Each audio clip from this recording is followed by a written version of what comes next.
Hi friends, welcome to my channel. Please use subtitle in case if you're not able to follow the language. ഇന്നത്തെ വീഡിയോയിൽ ഞാൻ എന്താ ചെയ്യാൻ പോകുന്നത് വെച്ചാൽ ഈ പെട്ടിയാണെങ്കിൽ ഓൾമോസ്റ്റ് 50 ഇയേഴ്സ് ഓൾഡ് ആണ്. ഇതിന് ഒരു ചെറിയൊരു മേക്ക് ഓവർ കൊടുക്കാനാണ് ഉദ്ദേശിക്കുന്നത്. ഒരുപാട് വർക്കൊന്നും ചെയ്യാതെ എളുപ്പത്തിൽ ചെയ്യാൻ പറ്റുന്ന ഒരു ചെറിയ മേക്ക് ഓവറാണ് ഈ പെട്ടിക്ക് ചെയ്യാൻ ഉദ്ദേശിക്കുന്നത്. ഇതിൽ വൈറ്റ് പെയിൻ്റാണ് ഓൾറെഡി ഉള്ളത്. അതിലാണെങ്കിൽ മൊത്തത്തിൽ പെയിൻറ്റൊക്കെ ഇളകി കുറേ മേലേക്ക് തുരുമ്പൊക്കെ കാണാൻ പറ്റുന്നുണ്ട്. എന്തായാലും ഇതൊന്ന് നന്നായിട്ട് ക്ലീൻ ചെയ്തിട്ട് മാത്രമേ നമുക്ക് യൂസ് ചെയ്യാൻ പറ്റൂ. ഇത് ഒരുപാട് കാലം ഉപയോഗിക്കാത്തത് കൊണ്ട് തന്നെ നന്നായിട്ട് പൊടി പിടിച്ചിട്ടുണ്ട്.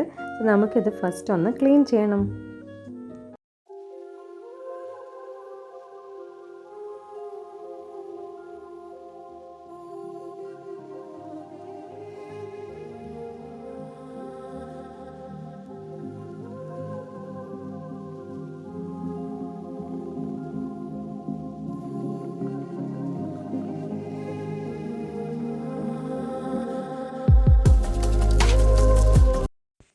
നമ്മുടെ ഫസ്റ്റ് സ്റ്റെപ്പായ ടെസ്റ്റിംഗ് കംപ്ലീറ്റ് ആയി.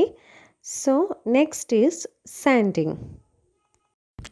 ഇതുപോലത്തെ ഒരു സാൻഡ് പേപ്പർ എടുത്തിട്ട് ഇതിൻ്റെ മേലെയൊക്കെ നന്നായിട്ടൊന്ന് സാൻഡ് ചെയ്യണം. പെട്ടിയുടെ മേലെയൊക്കെ നന്നായിട്ട് ബബിൾസ് ഫോം ആയിട്ടുണ്ട്. നേരത്തെ പെയിൻ്റ് അടിച്ച് അപ്പോഴായിരിക്കണം. ആ ബബിൾസൊക്കെ ഒന്ന് ക്രാക്ക് ചെയ്ത് പെട്ടി ഒന്ന് ഈവൻ ആക്കാൻ ശ്രമിക്കുക. ഈവൻ അല്ലെങ്കിൽ നമ്മൾ പെയിൻ്റ് അടിച്ച് കഴിഞ്ഞാലും അത് ഒരുമാതിരി കാണാൻ അത്ര ഭംഗി ഉണ്ടാവില്ല. നമുക്ക് അത് പറ്റുന്നത്ര ഫുള്ള് കംപ്ലീറ്റ് സാൻഡ് ചെയ്തിട്ട് ക്ലീൻ ചെയ്യുക.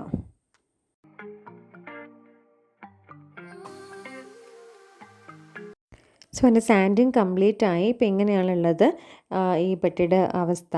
ഞാൻ ഇതിന് മാക്സിമം പറ്റുന്നത്ര ബബിൾസൊക്കെ ക്രാക്ക് ചെയ്ത് നിങ്ങൾക്ക് കാണാം. തുരുമ്പ് കുറച്ച് കാണുന്നുണ്ട്, ബബിൾസൊക്കെ ക്രാക്ക് ചെയ്തിട്ടുണ്ട്.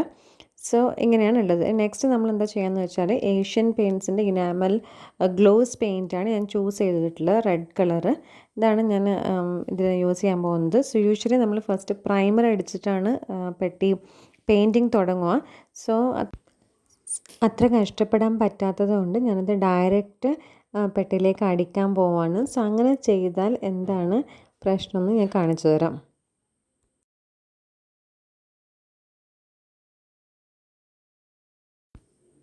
ഇതിൻ്റെ തുരുമ്പൊക്കെ നമുക്ക് നന്നായിട്ട് കാണാൻ പറ്റും. ഒരിക്കലും ആ ഒരു ഫിനിഷ് കിട്ടില്ല നമ്മളത് ഡയറക്റ്റ് അടിച്ചിട്ടുണ്ടെങ്കിൽ. ഞാനെന്താ ചെയ്യാൻ പോകുന്നത് വെച്ചാൽ ഫസ്റ്റ് ഒരു വൈറ്റ് ഏഷ്യൻ പെയിൻറ്റ്സിന് തന്നെ വൈറ്റ് പെയിൻറ്റ് അടിക്കും.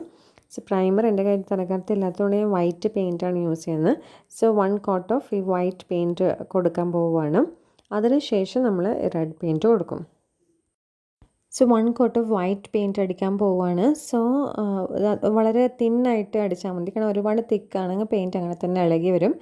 എൻ്റെ വൈറ്റ് പെയിൻറ്റിങ് കഴിഞ്ഞിരിക്കുന്നു. ഇങ്ങനെയാണ് ഇപ്പോൾ പെട്ടിയുള്ളത്. വൈറ്റ് കോട്ട് അടിച്ച ശേഷം നമുക്ക് അതിൻ്റെ ആ തുരുമ്പൊക്കെ ഏകദേശം കാണുന്നില്ല. ഇനി ഞാൻ നേരത്തെ യൂസ് ചെയ്ത ഏഷ്യൻ പെയിൻറ്റ്സിൻ്റെ സെയിം ഇനാമൽ റെഡ് പെയിൻറ്റ് അടിക്കാൻ പോവുകയാണ്. ഇത് വളരെ തിന്നായിട്ട് എല്ലാം ഒരു സിംഗിൾ കോട്ട് തിന്നായിട്ട് കൊടുത്താൽ മതി. കാരണം ഒരുപാട് തിക്കായി കഴിഞ്ഞാൽ അങ്ങനെ തന്നെ പെയിൻറ്റ് ഇളകി വരും. വളരെ തിൻ കോട്ട് കൊടുത്താൽ മതി.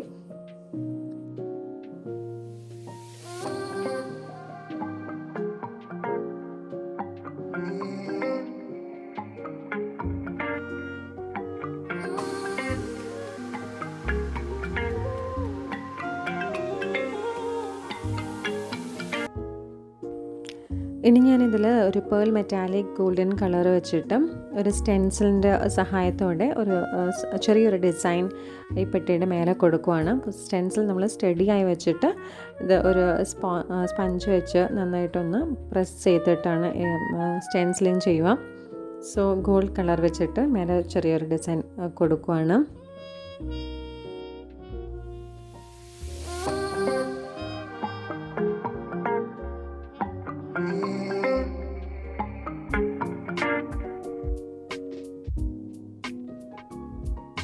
സോ സെയിം ഗോൾഡ് കളർ തന്നെ ഹാൻഡിലിനൊക്കെ കൊടുക്കുവാണ്. സോ ഇതിന് വൈറ്റ് ആണ് ഇതിൻ്റെ ബേസ് ആയതുകൊണ്ട് തന്നെ ഗോൾഡ് കളർ അത്ര റിഫ്ലക്റ്റ് ആവില്ല. സോ ഒരു 2-3 കോട്ട്സ് ഓഫ് ഗോൾഡ് കളർ അതിന് അപ്ലൈ ചെയ്താൽ മാത്രമേ നമുക്ക് ഗോൾഡായിട്ട് കാണാൻ പറ്റൂ.